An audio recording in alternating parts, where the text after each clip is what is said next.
Back in 2001, I was 11 years old when I got this, my first welding machine. And what is it called? Kirsch, rebranded to Norgas 130. So I got this welding machine from my grandfather, who probably bought it new in the 70s or 80s. So it's probably around 50 to 60 years old. So the last time I used this welding machine, I was 18 years old. I used it to weld the mandatory 4-inch exhaust on my first car, Honda Accord, 1996, I think. A great car with great sound. It's 18 years ago, that's also. I have lived twice as long now. So it's been around 2 decades since this around 50 years old machine has been used. It's very tight. We need to fast forward to 2026.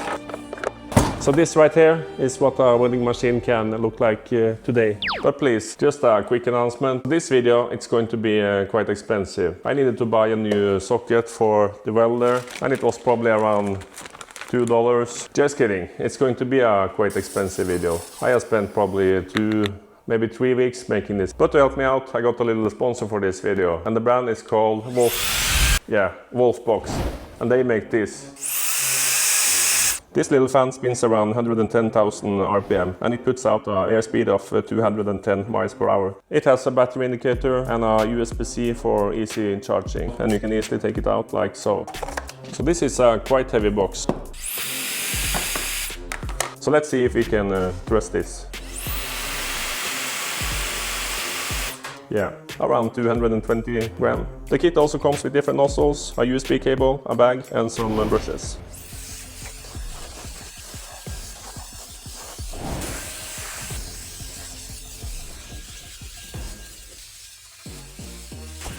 So this right here is what a welding machine can look like today. So I almost feel that I fast forwarded a little bit too far, because this right here, yeah, it's not a normal welding gun, is it? We don't weld with a controlled short circuit or arc flash anymore. We use this kind, the laser. Or do we? So this laser welder is made by a brand called xLaserLab. This exact model is called the X1 Pro. But they didn't just send me the X1 Pro. Yeah, they didn't just send me the ultimate package either. They sent me the dual wire feeder package, the biggest one. So it looks like this. So as you see, it came with quite a lot of different attachments. Cables, they're quite stiff. The grounding clamp for, I guess, grounding. It's a safety feature. An E-stop. And this one also has a magnet on the backside. It also came with different eye protection, like this welding helmet that blocks the correct wavelengths, and also a pair of glasses. Some fashion clothing, I think. Different nozzles, like so. Nice. Protective lens, focusing lens. I don't know. And I forgot this little hose. So let's see how to start with this.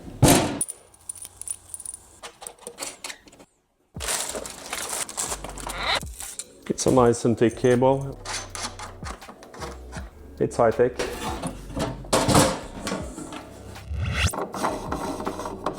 And since it's a dual wire feeder, of course it's a dual wire. In this end, 2 wire comes into one connection, and in the other end, 2 separate connections like this.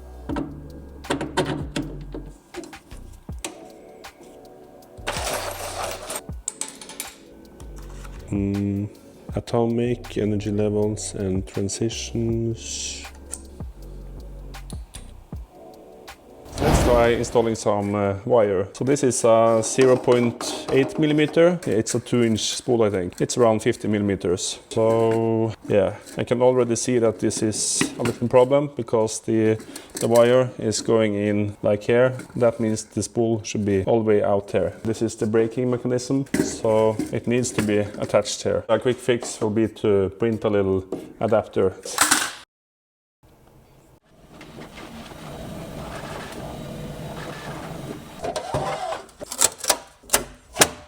So I guess this turned out quite good. They should have included this in the kit. So now this can go on like so, and then, yeah, perfect. And here we can see the wire feeding system. It's 2 rollers.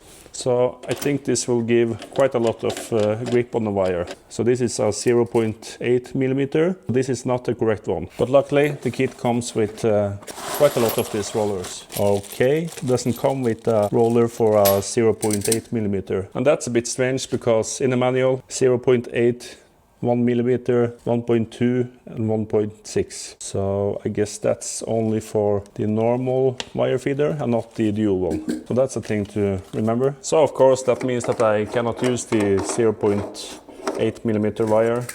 Time to go shopping. So luckily for me, this was the only wire I could find in this city. That's 1 millimeter. This is not 2-inch, it's 4-inch. If you're taking the word at face value, nothing is going to rhyme with it exactly. I put my orange 4-inch door hinge in storage. You just have to figure out the science to breaking down words and try to... 15 kilo each, 30 kilos. And that's fantastic because now I don't need this beautifully made adapter. And since this is a dual feeder, I will now have to insert 15 kilos on both sides, 30 kilos total. Time to test the wire feeder, feeding the wire all the way through the long cable here and eventually out here, I hope.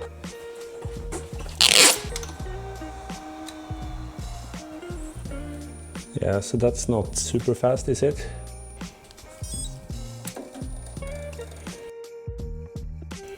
Yeah, 9 minutes. So with the 30 kilograms of wire, I guess this is around 40 kilos now. I can transport it like a suitcase out of the way, I guess. Ooh. Yeah, it's heavy. So the machine came with this kind of strange 6 millimeter PE, plastic tubing. And it can be connected in here with this push-in like so. And the only issue is that my gas tank, yeah, it has this connection. So I went shopping and got this. So now this can go into the gas tank like so, and in the other end a push connection, same as the machine. Also came with this little adapter from 6 to 8 millimeter. So I got this 8 millimeter plastic air hose. So I'm gonna use this end, and then so this will probably not hold, but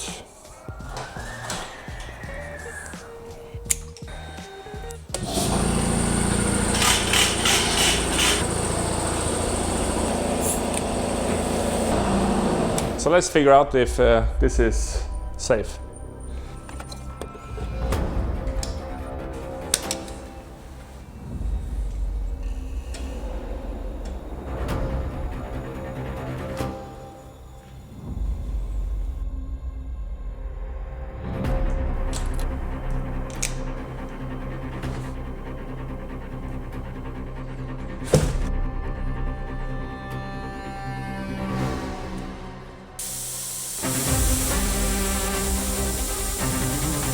Oh shit, ay. Probably not that safe. I will have to protect the floor. Maybe like, yeah.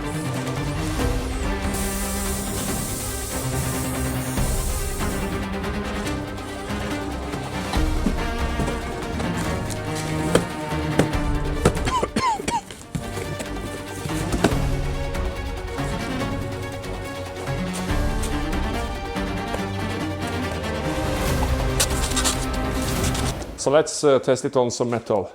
Yeah.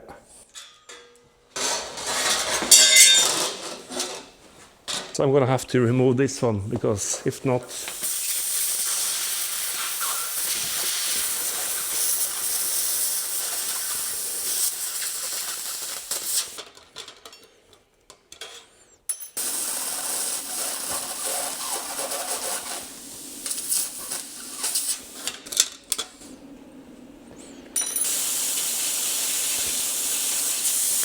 the only problem is this ash, and the ash is, I think it's coming from the floor. So now let's try some welding. Mode, welding, confirm.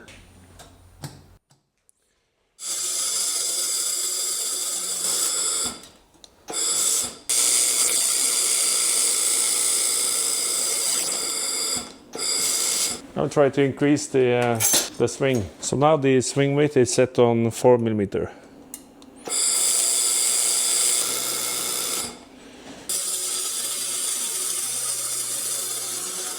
Look at this. And this is only with air, not gas.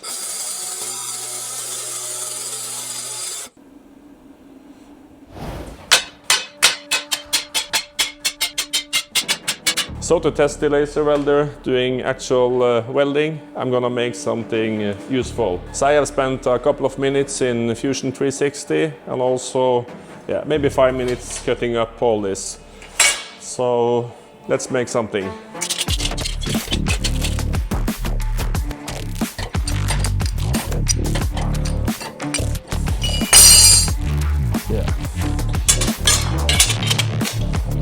So let's set it up.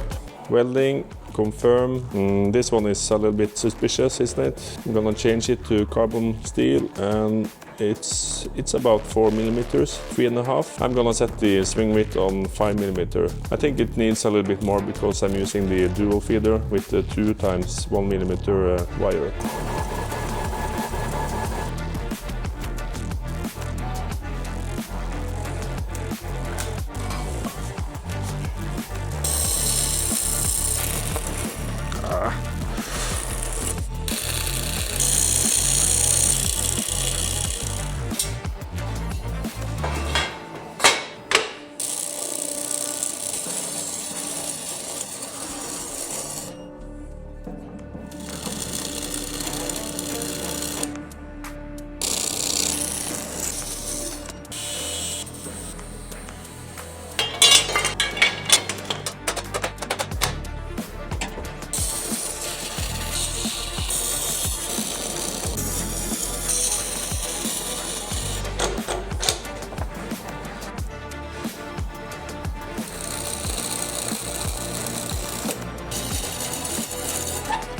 Yeah, so this is not the welding machine's fault, it's the actual welder.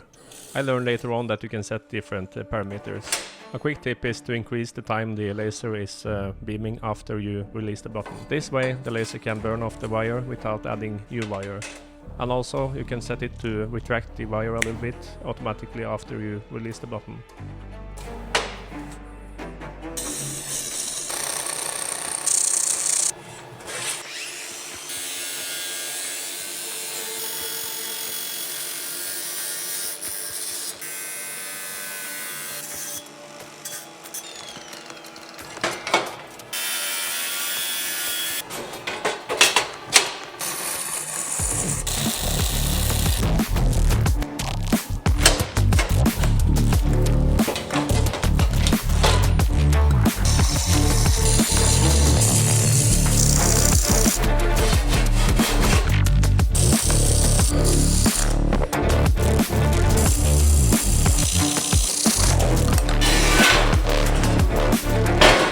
So many options. I think I'm gonna go with this. Haha, did you hear that? My print is finished. But that's for later. And this is also a very useful tool. It's a mag drill from Vivor. And I'm using it to cut some 20mm holes into this 5mm steel. And this will become brackets to mount the axle for the wheels. I must say, I'm really looking forward to the day that I have a CNC plasma cutter, or even better, a CNC laser cutter. But using the mag drill has its upside too. Jens gets some new hair. Lucky you. And after some more cutting with the grinder, I ended up with these two.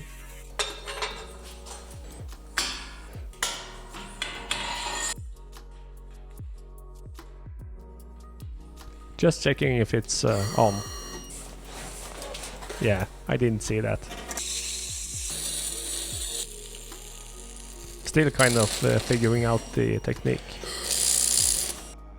Yeah, I put my hand right on the red hot bracket. Shit.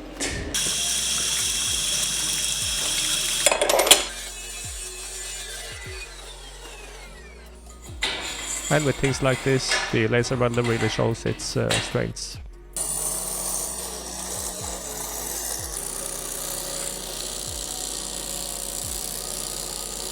That's nice.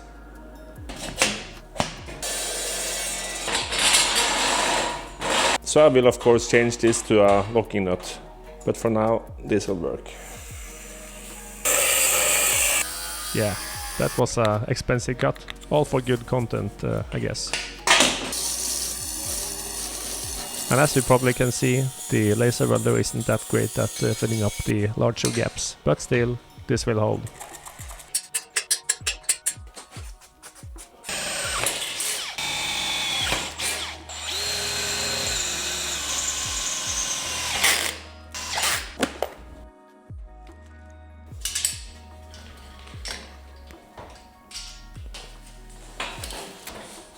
Haha. Nice. So of course the different shelves on the welding cart needs some plates. It needs to stop doing this. So I have prepared this 2mm and I think it's a great way to test the cutting function on the X1 Pro. So let's do that. But when we are changing the mode to cutting, we don't need to use the argon mix. We can simply use normal air.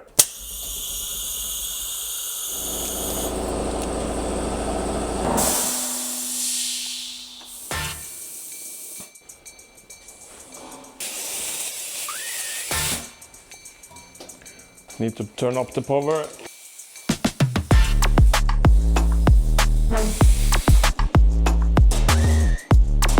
So it seems like 2mm is probably a little bit too much. And it's quite difficult to do it in several passes because the laser beam is so thin.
The wind is going that way, so.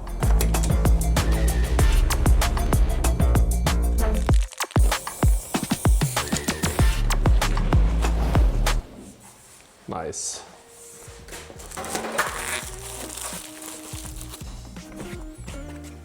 So I'm not sure what I like best, this way or this way. Yeah, I like this way the best.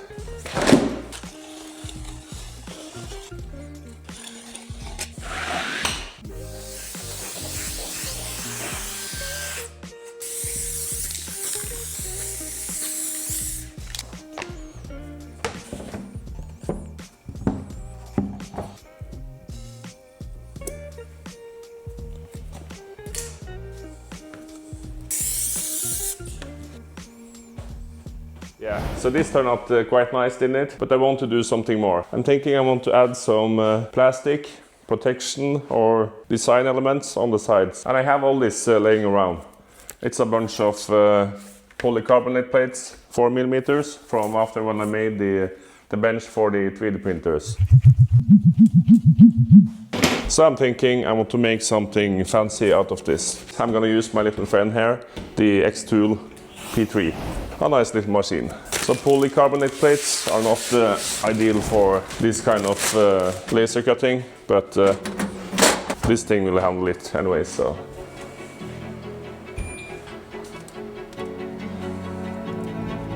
All right, let's do it.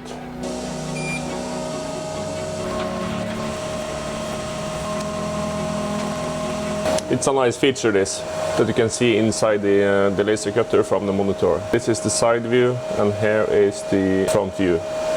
That's nice.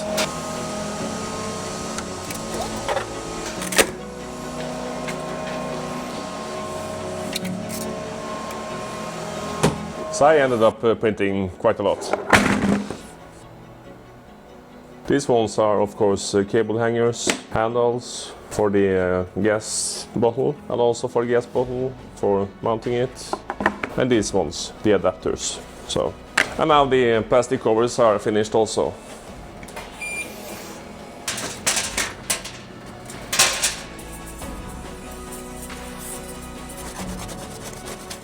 Not perfect, but it's okay.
And there it is.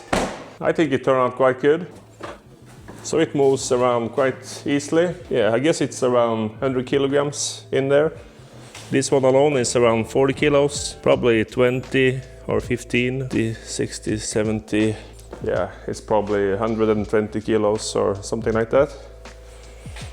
So for it to move this easy, yeah, I'm satisfied. And it can easily be locked in place like so. Now it doesn't move. And if I want to move it, quite easy. And every machine is connected to the same outlet. And you probably think that that's not enough power, powering everything from a 16 amp, but you are right. But still, I will only use one machine at once, so that's not a problem. Everything is connected to this one, and I simply just have to connect this cord into the outlet and everything will work. And now the LaserLab is connected to the gas. If I want to connect the ESAB, it's easily just a quick connection here, and for me to connect this one. But I think I want to improve this so that I can easily swap between the different machines, either gas on this one or the ESAB, or if I want to use normal air, I can have a simple valve to turn over. That's for future me, I guess. But now let's try this setup.